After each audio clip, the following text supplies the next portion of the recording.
Salut salut, bienvenue pour une nouvelle vidéo. Aujourd'hui je ne vais pas vous parler de livres mais de séries, quoique il y en a deux qui sont adaptés de livres.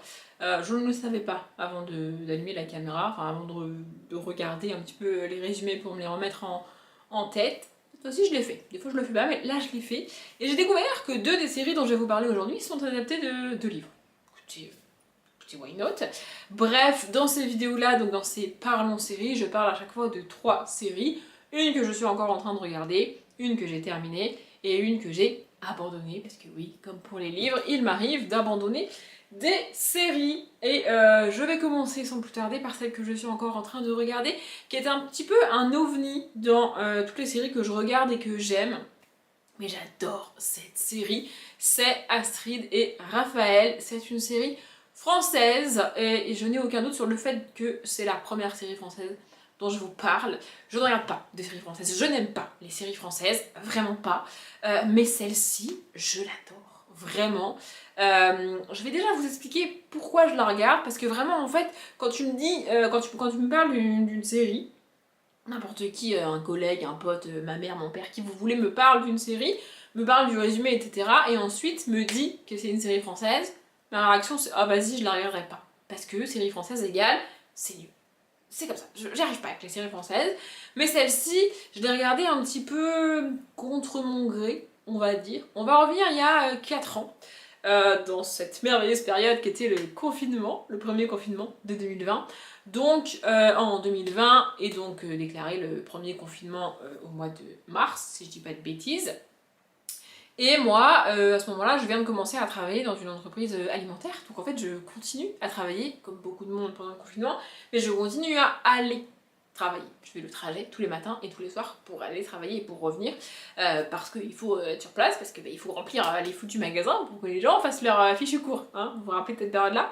Voilà. Et assez rapidement, on va décider de diviser l'équipe en deux pour faire une équipe du matin et une équipe de l'après-midi, début de soirée en gros, au cas où il y ait un cas de Covid justement dans l'équipe, l'autre partie puisse prendre le relais et éviter qu'on se retrouve tous confinés chez nous parce qu'on est cas contact. Vous voyez? Oui, on parle de cette période-là. Et donc bref, moi je me retrouve dans l'équipe de nuit. Enfin de nuit, pas vraiment, mais en gros je travaille de 14h à 21h. Voilà.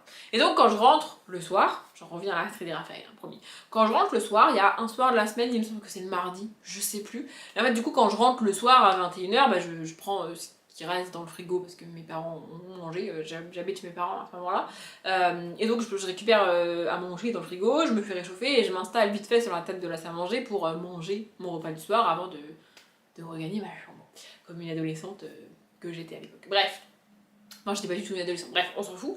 Et donc, un soir par semaine, mon père, qui donc est dans le salon à ce moment-là, regarde Astrid et Raphaël. Et donc, en fait, je me retrouve à voir des bouts d'épisodes de Astrid et Raphaël pendant que je mange. Ça dure pas très très longtemps, hein, mais je vois ça et je me rends compte que ces soirs-là précisément, bah, je vais rester plus longtemps dans la salle à manger à regarder la télé que d'habitude. Parce que j'aime bien Astrid et Raphaël. Du coup, je finis par commencer la série du début. C'est une série française, je le sais, mais je finis par la commencer du début et j'adore cette série. Bref, dans Astrid et Raphaël, on va suivre donc Astrid et Raphaël. Merci Sherlock. Non, plus sérieusement, on suit donc Raphaël, je vais commencer par elle, qui est une agent de police française, donc, qui mène des enquêtes sur des morts, des disparitions, etc., comme dans tous les agents de police. Voilà, tu vois, c'est son métier en gros. Et de l'autre côté, on a Astrid, qui est documentaliste, un truc comme ça. En tout cas, elle travaille là où on archive les documents des enquêtes criminelles. Elle a la particularité d'être sur le spectre autistique. Je vais dire ça comme ça parce que je sais pas exactement qu'est-ce qu'elle a comme type d'autisme ou de maladie comme ça. Elle a un problème. En fait, j'aime pas utiliser ce genre de mots pour ça, mais en gros, elle n'est pas à l'aise socialement avec les gens, tout ce qui est contact humain, ça la perturbe. Elle a une routine très très bien ordonnée et il n'est pas question qu'on bouge sa routine. Genre, elle fait ses courses, il me semble, le mardi soir. un truc comme ça. Et il n'est pas question qu'on change son jour de course, c'est pas possible. Elle peut pas faire ses courses le mercredi, c'est pas possible, c'est pas possible, c'est pas possible. Vous voyez, elle a ce genre de structure, en gros, elle a adapté sa manière de vivre à ses besoins, c'est-à-dire limiter les contacts avec les gens. Et donc, depuis qu'elle est toute jeune, elle travaille dans cette espèce de bâtiment qui est les archives, en gros, de la partie criminelle de la ville. Ça se passe à Paris, il me semble. Hein. Et Astrid et Raphaël vont se rencontrer parce qu'en gros, presque sans le vouloir, Astrid va aider Raphaël sur une de ses enquêtes et Raphaël va se rendre compte que elle peut l'aider en fait. Elle a vraiment plein de connaissances et plein de capacités de recherche dans ces archives-là pour l'aider à résoudre les enquêtes. Et donc elles vont assez rapidement former un binôme. Donc derrière Raphaël, il y a toute une brigade. Raphaël, je précise, c'est une femme quand même. Donc elle gère sa brigade avec des hommes et des femmes qui l'aident à mener les enquêtes, etc., etc. Et puis elle a son chef au-dessus d'elle. Et donc elle va intégrer Astrid à cette brigade-là. J'adore cette série, vraiment. J'adore Astrid. L'actrice est absolument géniale. Il y a plein de gens qui critiquent cette série. Il y a plein de gens qui disent que c'est mal joué, que c'est mal fait. Je ne suis absolument pas d'accord. Vraiment, moi le seul truc avec lequel j'ai beaucoup de mal dans ces séries là c'est quand Raphaël va se mettre à faire des courses-poursuites et à tirer un petit peu dans les rues de la ville. Avoir ça en France, je trouve ça un petit peu gros, voilà. Mais j'adore Astrid, j'adore l'actrice, vraiment.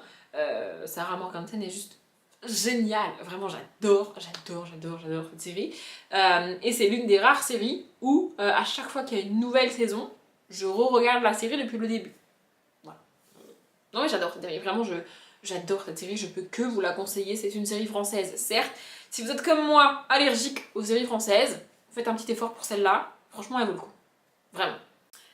La deuxième série, c'est celle que j'ai abandonnée et j'étais un peu dégoûtée, vraiment. Donc c'est Killing Eve avec Sandra Oh. J'ai commencé cette série bien évidemment pour Sandra Oh, que je connais comme tout le monde, je pense, pour Grey's Anatomy, pour son rôle dans Grey's Anatomy. Elle a quitté Grey's Anatomy parce qu'elle voulait faire autre chose. Du coup, je me suis dit, je vais regarder ce que c'est cette autre chose qu'elle a voulu faire. Et alors j'ai pas du tout accroché, j'ai pas du tout aimé. Cette série est adaptée d'un livre, je saurais pas vous dire lequel, mais elle est adaptée d'un livre a priori. J'ai pas du tout aimé. En gros, c'est l'histoire donc du personnage joué par Sandra Oh qui est du FBI et qui poursuit une criminelle. Donc elle poursuit cette espèce de criminelle tueuse à gages, sauf que moi j'ai pas aimé l'ambiance de la série, j'ai pas aimé la manière dont c'est fait. En fait, rien n'est dit clairement, tout est supposé, tout est flou. Et moi, j'aime pas quand c'est flou. Non, mais je supporte pas quand c'est flou. J'ai besoin que tu me dises les choses clairement, que tout soit posé, net, précis. Si c'est flou, si c'est « Ah, je te le dis pas, peut-être tu vas deviner, peut-être tu crois avoir deviné... » Non, non, non, non. Non, moi je ne devine rien, tu me dis ou tu me dis pas, mais ça me saoule. Vraiment, et là en fait, l'ambiance est vraiment très bizarre. Après c'est voulu, hein, la relation entre ces deux femmes va évoluer et c'est assez chelou. Je pourrais pas vous dire combien d'épisodes j'ai regardé, j'en ai regardé plusieurs parce que j'ai essayé de m'accrocher pour Sandra Oh, mais au bout d'un moment, c'est pas le genre de série que j'aime en fait, c'est beaucoup trop... c'est beaucoup trop bizarre pour moi. Je pense que c'est bien fait, hein, c'est probablement extrêmement bien réalisé, c'est voulu encore une fois cette ambiguïté entre les deux femmes et cette évolution de la relation. Mais moi je suis beaucoup trop terre à terre pour ce genre de truc, vous voyez, donc je pas réussi. Et enfin, la dernière série, donc c'est celle que j'ai terminée, et c'est Heaven, ou Les Mystères de Heaven, en français ou en France ou au Canada, je sais plus. Alors ça c'est une série qui date beaucoup plus que les deux premières que je vous ai montrées, et je ne le savais pas avant de le lire là, juste avant d'allumer la caméra comme je disais, mais c'est une série adaptée du livre Colorado Kid de Stephen King. Je n'ai pas lu Colorado Kid de Stephen King, je lis pas de Stephen King parce que j'aime pas le style de Stephen King, mais voilà, c'est adapté de Colorado Kid, si jamais.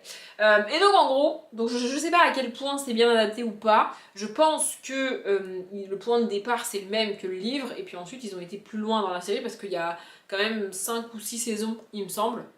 Donc voilà, mais je peux pas vous dire par rapport au livre ou à l'histoire, je sais pas, je connais même pas le résumé de Colorado Kid, donc je sais pas. Mais voilà, je donne l'info quand même. Et donc en gros, je vais vous résumer la série, sachant que moi je ne connais rien du bouquin. Voilà. En gros, on va suivre Audrey. C'est assez rare qu'on ait un personnage qui s'appelle Audrey, que ce soit en livre, en film ou en série, donc voilà. Bref, on va suivre Audrey Parker, qui est un agent du FBI. Ça se passe en Angleterre, hein, il me semble. Donc elle est agent... Bah non, si c'est le FBI, c'est pas en Angleterre. Bah non, c'est dans le Maine. Donc on est aux États-Unis. Donc elle est agent du FBI dans une assez grosse ville, etc., etc. Et elle va débarquer dans une toute petite ville du Maine, donc Haven, dans laquelle il se passe des choses assez bizarres. Il y a des légendes urbaines, il y a des événements un peu fantastiques qui se passent, et donc elle débarque avec son esprit extrêmement terre-à-terre là-bas pour essayer d'enquêter et de trouver des raisons rationnelles à tout ce qui s'y passe. Elle va faire la connaissance des personnes qui sont sur place, notamment Nathan, qui il me semble est shérif ou en tout cas agent de police sur place, et un autre mec qui s'appelle je sais plus comment, qui tient le bar café du coin. Et puis il y a d'autres personnages, hein, évidemment. Et donc elle va enquêter avec eux sur ces événements-là. Et en gros, c'est un peu une série à l'ancienne parce que dans chaque épisode, on a un événement surnaturel qui se passe et qu'il faut résoudre. Et donc à la fin de l'épisode, l'événement est résolu. Vous voyez ce que je veux dire? C'est comme dans Charmed ou dans Buffy, par exemple. Vous voyez, c'est un épisode, une histoire par épisode, un événement par épisode, donc il y a des trucs, il y a des monstres fantastiques, il y a des trucs qui envahissent la ville, il y a parfois des monstres qui enlèvent des gens, des jeunes filles en général, c'est pas drôle. Pas pourquoi c'est toujours les jeunes filles, c'est jamais autre chose, enfin, bref, enfin c'est jamais autre chose, pardon, c'est jamais d'autres gens. Enfin bref, voilà, il y a plusieurs créatures comme ça, il y a aussi des cas où le temps s'arrête, ou alors le temps accélère, et effectivement, en sachant maintenant que c'est adapté d'un Stephen King, c'est assez proche de la série Dome, par exemple, vous voyez, qui est aussi adapté d'un livre de Stephen King. Mais moi qui n'aime pas Stephen King, je savais pas que c'était adapté d'un livre quand j'ai regardé la série, pardon, et ça m'a pas du tout posé problème. En fait, j'ai un problème, pas du tout avec les histoires de Stephen King, mais avec le style de Stephen King. Et je n'accroche pas du tout à son style en lecture. Vraiment, à lire ses livres, j'y arrive pas. Mais ses histoires... je peux les apprécier et je peux les aimer, et c'est le cas de Heaven. Vraiment j'ai adoré cette série. Alors évidemment on a un monstre et un événement comme ça par épisode fantastique, etc., mais on suit les mêmes personnages tout au long de la série, donc effectivement il y a un espèce de petit triangle amoureux entre les trois personnages principaux, et puis il y a d'autres gens, c'est une petite ville du Maine qu'on suit, il y a juste les événements fantastiques en plus, mais sinon la base ça reste une petite ville tranquille du Maine, tu vois, un peu comme dans Gilmore Girls ou Virgin River par exemple, vous voyez, ce genre de petite ville américaine, avec une ambiance un peu plus lourde et un peu plus fantastique quand même. Franchement j'ai adoré cette série, je l'ai trouvée absolument géniale. Audrey et Nathan, j'adore Audrey et Nathan, vraiment. C'est l'un des deux du coup, Nathan, que je vous l'ai dit. Vraiment j'ai adoré cette série, j'étais très triste quand elle s'est finie, mais c'est le genre de série que je trouve qu'ils ont réussi à terminer au bon moment. Ils n'ont pas trop tiré sur la corde en mode ça marche bien donc on va continuer et laisser le truc s'essouffler. Non, ils ont fini la série avec un bon final, je trouve, c'était le bon moment, ça s'est bien fini. Il n'y a pas eu de ça s'est pas ramolli avant que ça se termine. Vous voyez ce que je veux dire? Je sais pas si vous voyez ce que je veux dire, mais voilà, je préfère... C'est toujours un peu triste de terminer une série que t'aimes bien, mais je préfère avoir un final comme ça, plutôt qu'avoir une dernière saison vraiment à chier. Tu vois ce que je veux dire? Là, c'est pas le cas, je trouve. Alors après, je l'ai terminé il y a quand même un petit moment, donc j'ai plus précisément le final en tête, mais dans mon souvenir, le final clôture bien la saga, au bon moment, enfin la série, pardon, au bon moment. Et j'ai adoré cette série, vraiment, si vous la connaissez pas, je vous la conseille. Et pour tout ce qui va être les catégories du pumpkin, etc., quand on peut mettre des séries et tout, franchement, vous pouvez la mettre dans à peu près n'importe quelle catégorie du pumpkin, même pour le côté cosy, hein, on est dans une petite ville du Maine, donc ça marche. Vraiment, voilà, je vous conseille cette série si vous la connaissez pas, si vous l'avez jamais vue. Moi j'ai adoré, j'ai trouvé génial. Je vous ai présenté les 3 séries que j'avais prévu de vous présenter dans cette vidéo, donc je vais m'arrêter là. J'espère que ça vous a plu. Comme d'habitude, je vous souhaite une bonne journée, un bon après-midi, un bon appétit ou une bonne nuit, et je vous dis à bientôt!